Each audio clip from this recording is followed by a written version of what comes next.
जमीन हमारी, हक हमारा, नहीं देंगे किसी को दोबारा। नमस्कार, मैं हूं रविंद्र कुमार, आप देख रहे हैं जनदृष्टि न्यूज 24। हजारीबाग के बड़का गांव में जमीन बचाओ संघर्ष समिति के बैनर तले एक बड़ा जागरूकता अभियान चलाया गया। समिति के सदस्यों ने गांव गांव जाकर ग्रामीणों से अपनी जमीन और अधिकार की रक्षा के लिए एकजुट होने की अपील की। वक्ताओं ने कहा कि सरकार और कंपनियों द्वारा की जा रही भूमि अधिग्रहण प्रक्रिया में ग्रामीणों के हित की अनदेखी हो रही है। उन्होंने कहा कि बड़का गांव की उपजाऊ जमीन ही यहाँ के लोगों की पहचान और रोजगार का आधार है, इसे किसी भी कीमत पर छीनने नहीं दिया जाएगा। अभियान में बड़ी संख्या में ग्रामीणों ने हिस्सा लिया और संकल्प लिया कि जब तक उचित मुआवजा और पुनर्वास नीति लागू नहीं होती है तब तक आंदोलन जारी रहेगा। समिति ने इसे अस्तित्व की लड़ाई बताया और प्रशासन ने से न्याय की मांग की। वहीं बड़का गांव के भाजपा विधायक रोशनलाल चौधरी ने भी एक जनसभा को संबोधित किया। आप लगातार बने रहे जनदृष्टि न्यूज 24 के साथ। मैं हूं रविंद्र कुमार, नमस्कार। विधानसभा के साथ साथ पूरे झारखंड की आवाज को आपके द्वारा जो मुझे जिम्मेवारी दी गई थी सदन में आवाज उठाने का, आपकी आवाज को हमने उठाने का काम किया है।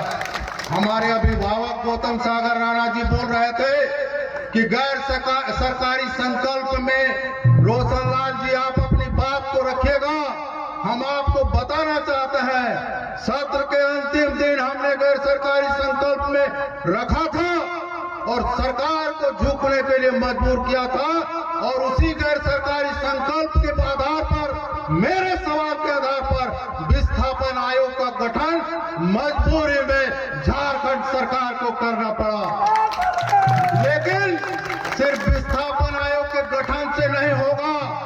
मैं आज यहाँ जितने भी आज के इस महापंचायत के आयोजन में सहयोग किया है, एक एक छोटे से व्यक्ति को, चाहे कोदलपुरा क्षेत्र के जितने भी आम जनता कार्यकर्ता को तहे दिल से धन्यवाद देते हैं कि आपने जो ऐतिहासिक आज सभा का आयोजन किया है, एक एक व्यक्ति को हम धन्यवाद देते हैं।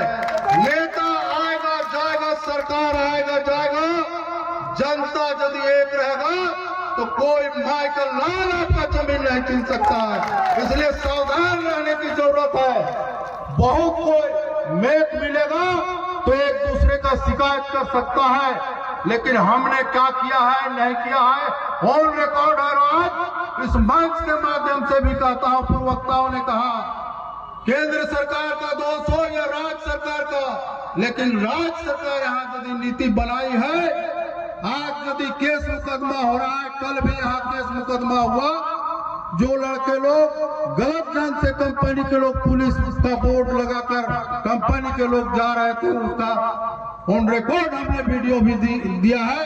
तो गैर कानूनी काम है, ऐसा काम नहीं होना चाहिए। इसलिए आज सरकार से भी हम आज इस महापंचायत के माध्यम से मांग करते हैं कि आप जल जंगल जमीन के बात को लेकर सरकार बनाए हैं, झारखंड आंदोलन के माध्यम से सरकार आई है, तो आपका भी नैतिक कर्तव्य बनता है कि ऐसा नीति बनाइए, संविधान में लिखा हुआ है कि किसी के इच्छा के विरुद्ध किसी का जमीन नहीं लिया जा सकता है।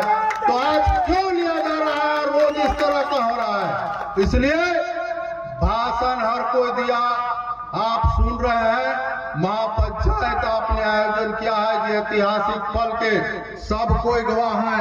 माता बहन इतनी संख्या में आए हैं 10 बजे से।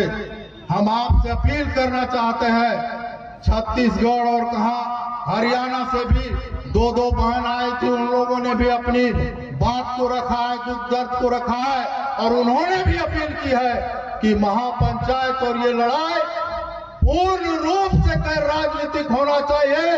आपके साथ राजनीति से ऊपर उठकर हम आपके साथ एक आम जनता की तरह हमेशा आपके इस लड़ाई में 24 घंटा खड़ा रहेंगे, ये हम आपको वादा करते हैं। और गौतम सागर राणा जी ने कहा है, हम पहले ही गैर सरकारी संकल्प में सदन में इस बात को रखे हैं, और विस्थापन आयोग का गठन भी आप ऑन रिकॉर्ड देख सकते हैं कि मेरे ही नाम से हुआ है, लेकिन उसकी लड़ाई या